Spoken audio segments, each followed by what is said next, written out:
presentation. So without further ado, I'm just going to introduce Rebecca Chamlee, is a book artist, printer, writer, and bookbinder who has published innovatively designed, letterpress printed, limited edition, fine press, and artist books under the imprint of Pie in the Sky Press since 1986. Her work is in prominent special and private collections throughout the US and has been exhibited widely. As a self-taught naturalist, Rebecca's artist's books examine the intersection of her artistic and scientific interests by collecting and cataloging the natural world. Rebecca is an associate professor at Otis College of Art and Design, where she teaches bookbinding, letterpress printing, and artists' book classes, and heads the Book Arts minor program.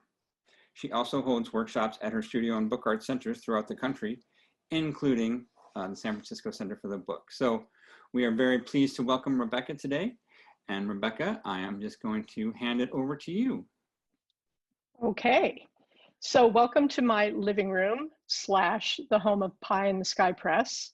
And what I'm going to do today is take you through kind of the evolution of this studio, which has become over the years my dream studio. So I'm going to share my screen and show you a little presentation. Okay, everybody can see this? This is the wrong one. Wait a minute. I have two, so all right, here we go. So this is my house. We moved out here, my husband and I and our 2-year-old son, in 1995, and we moved from near downtown LA, near MacArthur Park, and kind of, you know, really change of scene and culture out here to the wilds of Simi Valley. And when we first moved in, my Vandercook 4, which I bought when I graduated from Otis in 1985, it was in the garage, and I was printing books. It was less than ideal, being that it's very hot here in the summertime, and it can be very cold in the wintertime. And I personally have a lot of trouble with those kinds of fluctuations in temperature with my ink and printing quality. So, oh, and at the time I was also doing my binding in my office upstairs. So here's my husband made me, you're gonna hear a lot about my husband. He made me this kind of book press for Christmas one year. And then in 2000, the year 2000, my husband and son moved my press from the garage into the living room, which was a very, very lightly used room.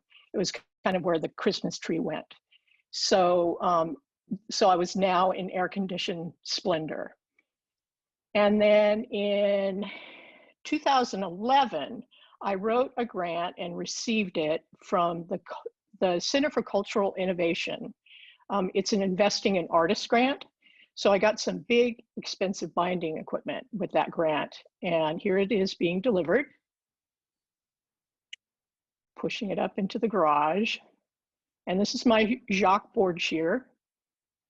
And this is my husband and son moving it into the house, because this necessitated, with this new equipment, kind of a reworking and reimagining the space in the living room.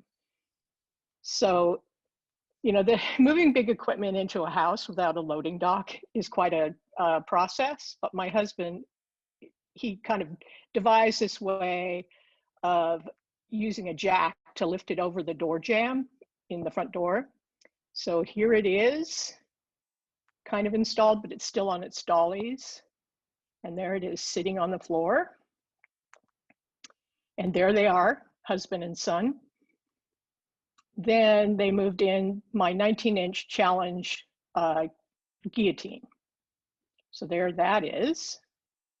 And you can see there's little rubber bumpers that are kind of under the feet of this equipment, because the floor is so uneven because of the pavers. So then my husband designed me these work tables, and my brother-in-law, who's in the light blue shirt, built them. He's a cabinet maker. And so we made 2 trips down to Long Beach to pick them up because only one would fit into the truck at a time. And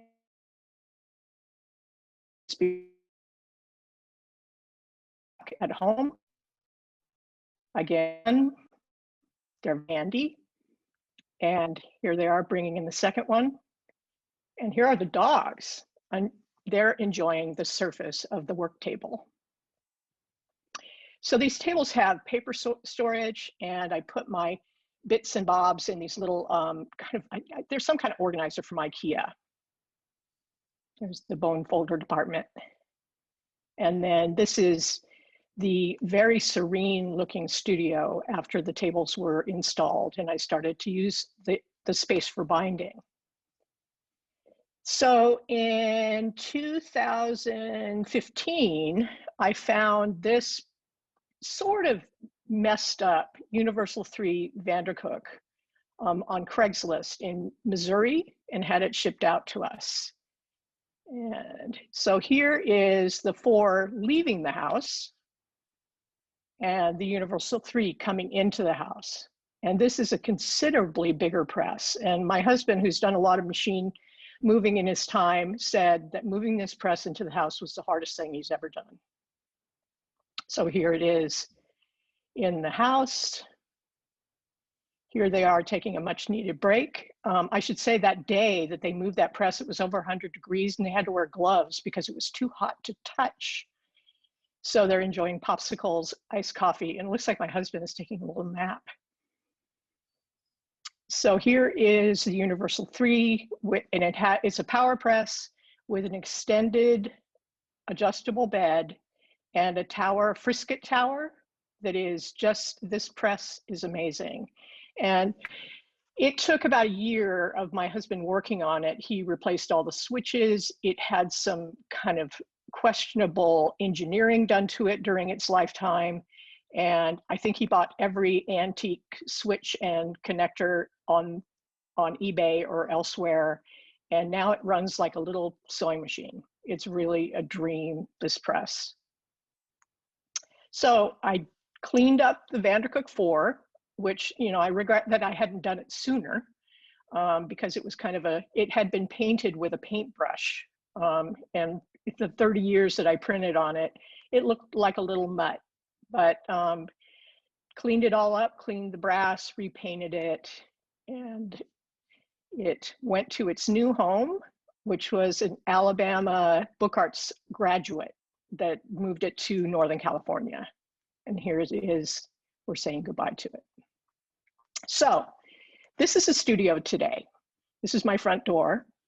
And when you open the door, this is what you see. So the UPS man always looks inside my house in bewilderment that, and I'm pretty sure this is the only Vandercook in Simi Valley. I could be wrong, but I suspect. Anyway, so I have a 24 case cabinet and I keep a limited amount of metal type. I favor Centaur, and I have some others that I used in my books, which are always printed with handset type. And a big book press. Then I have an etching press that currently is covered with all the crap I use to teach my classes at Otis.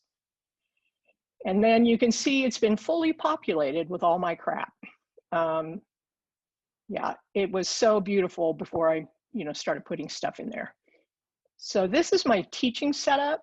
I use a Logitech Brio webcam with a ring light, and do my demonstrations for my classes at Otis and some of the workshops I've been teaching online. And here's the press.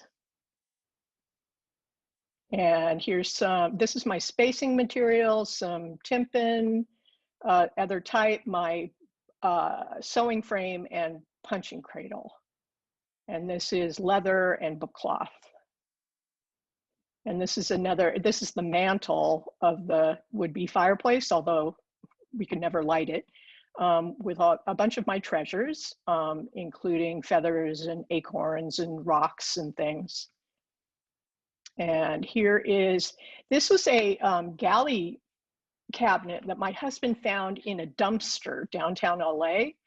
And he sawed it in half and kind of put it together. So instead of being 4 banks, it was 2. And it had a ton of, there were all these galley trays in the trash also. So now this has my standing type, some other type, and I keep my ink and tubes in there. And above it is my inking palette.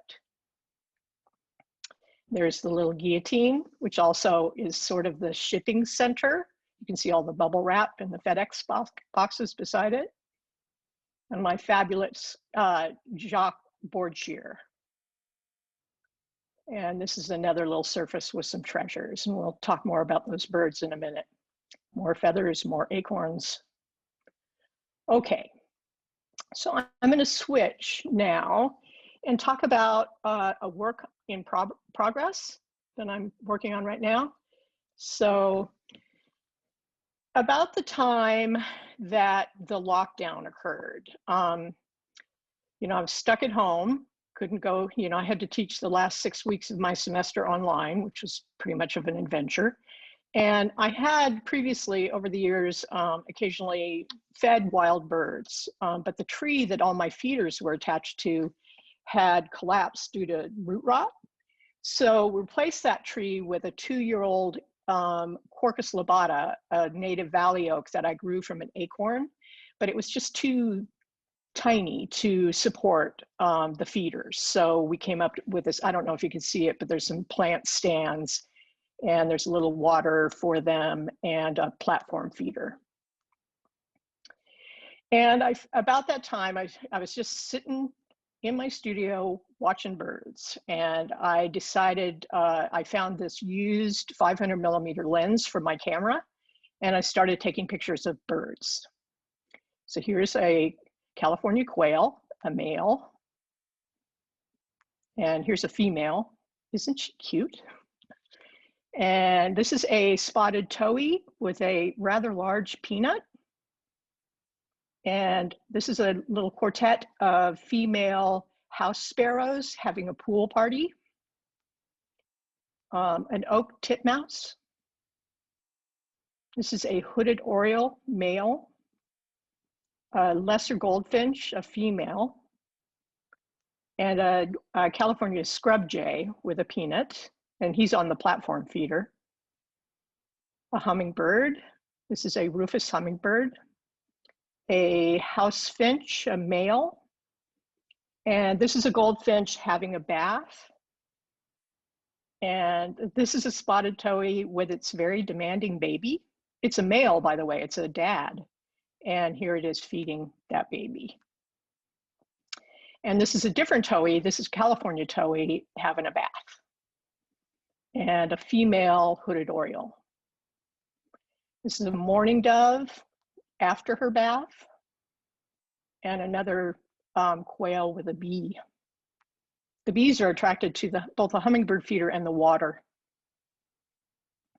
So as I do when I get into something, I try to look at it from a number of different angles. So I started making these stuffed birds, and here's one. The early ones were just random scrap fabric that I had laying around, and I was making them and sending them to friends. And then I started making them look more like the birds that I was watching from my window.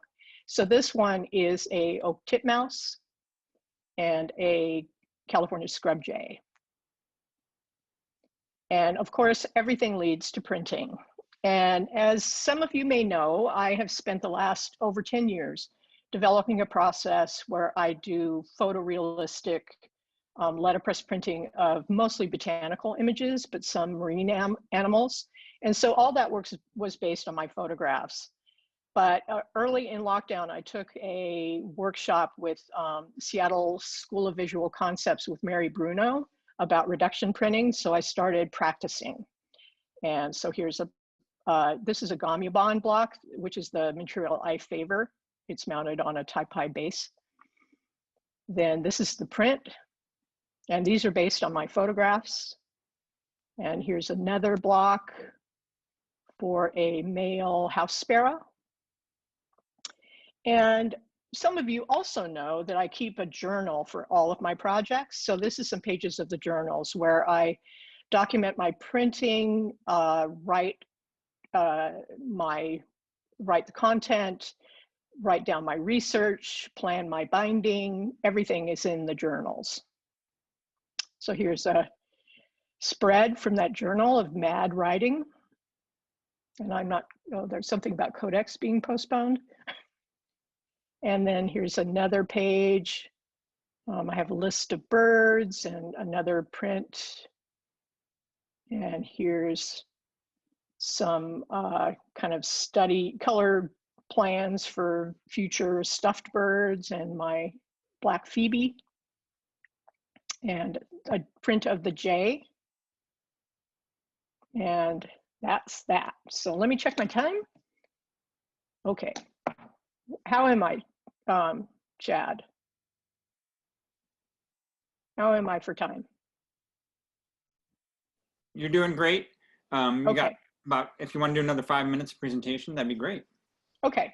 So I'm going to show you now just some of the binding things and you can all see my webcam.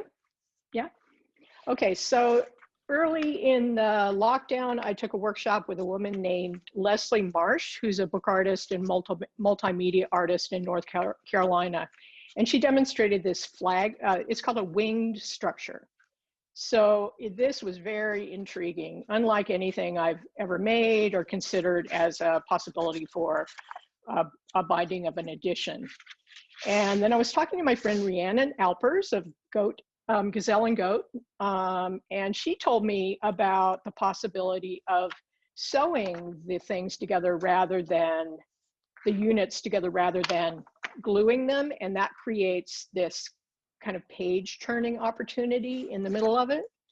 So I haven't quite figured it out. If I'm going to put things, here's some prints I've been doing of feathers, put things in these, or one thought was to have these open with the bird portraits inside. It's yet to be decided, but I'm pretty excited about the structure.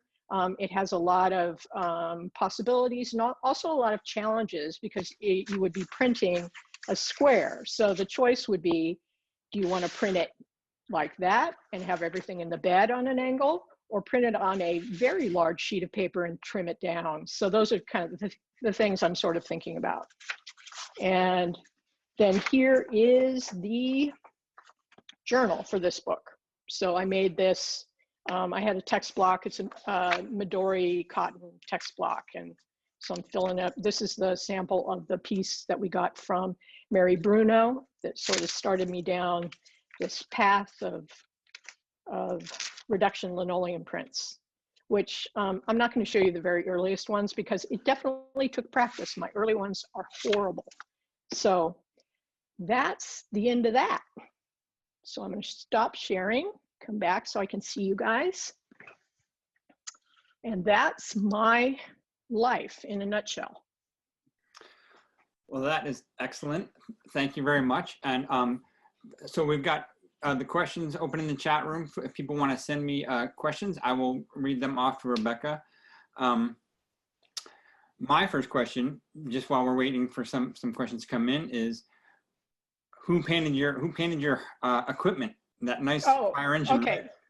So I got that equipment from Bindery Tools in Pennsylvania, and I had been looking and lusting over the board shear which was painted that color. So when I received the grant, we started to put together the order.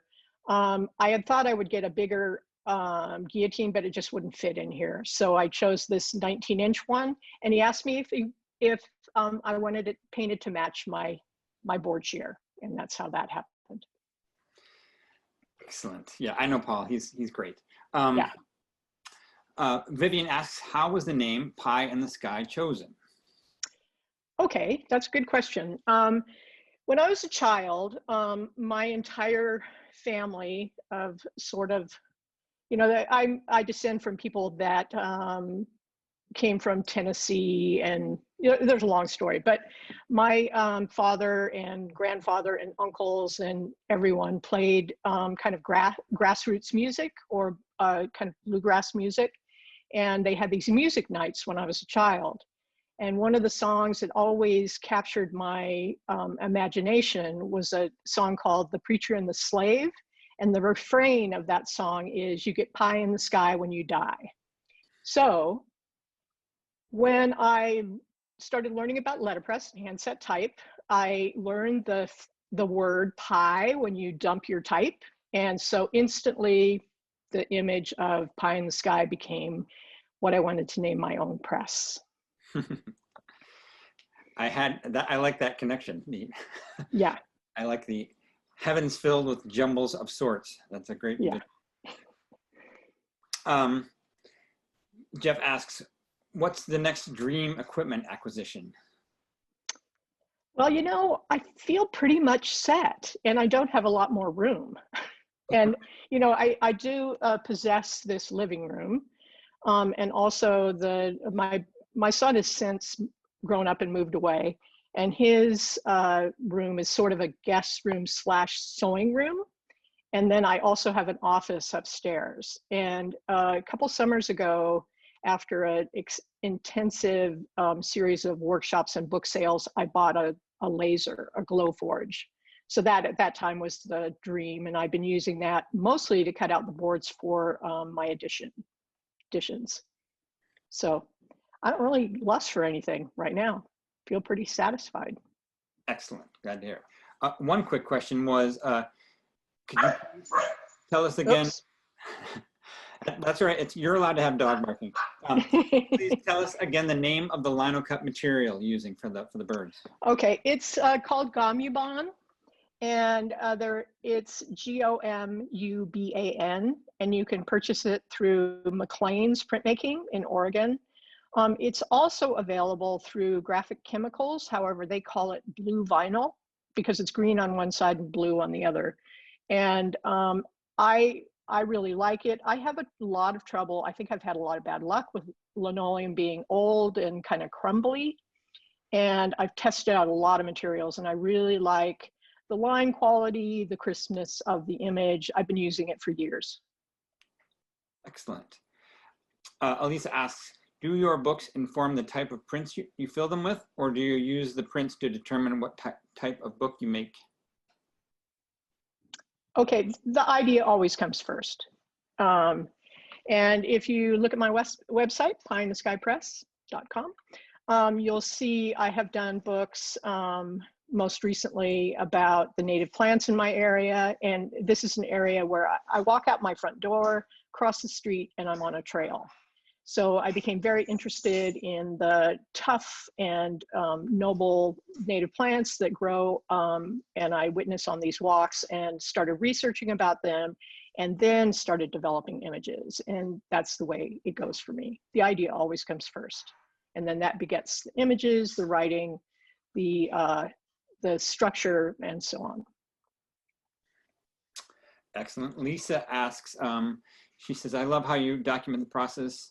There was an oak tree project with a version left at the center for the book. Will that be on display someday at the center?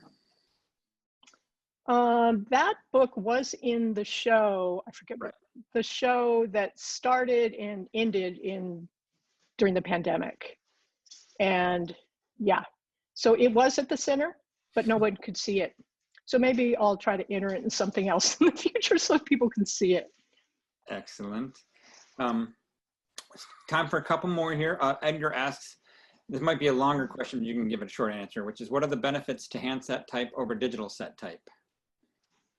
Okay, well, I really love the process, for one thing, of hand setting type. And I do believe that for me, it prints better. It's not as easy to print as polymer digitally made type, but for me, I like the quality of the print, and I like the process, and it's just become kind of what I do for my projects. I heartily second your opinion on handset type. Lorenzo asks if you could, and we really only have about a minute here, but if you could just briefly touch on, can you talk about your collaborative process for some of the books? Thinking about your poetry books in particular. Right. Okay. For a number of years, I did collaborative poetry projects with the writers from the graduate writing program at the school where I teach, which is the School of Art and Design in Los Angeles.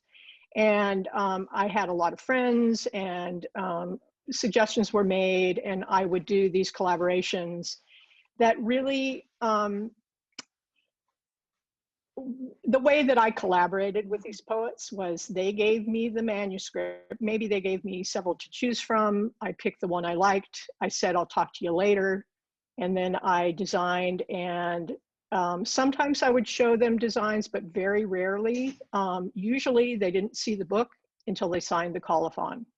So as much of a collaboration as that is, this work was a really important step for me in my process, because it allowed me to kind of, freed from the writing and all that, I could really work on developing my craft, and which I think really has, helped me a lot in my process. Excellent. That sounds like again, an ideal version of collaboration. All right, well, we have reached the end of our time here today. So thank you everyone for coming, and thank you so much, Rebecca, for sharing those images and the stories with us. It's so great to see what you're doing down there. And before I let everyone go, I'll just let everyone know that next week we'll be doing, Sean Sheehy will be visiting, well, we'll be visiting Sean Sheehy in Chicago, actually. We'll all travel virtually to Chicago to see Sean Sheehy, pop-up artist who does so many amazing miniature objects and amazing structures. So thank you again for coming. Thank you, Rebecca. And I hope everyone has a great week. Stay safe, everyone. Thanks for having me.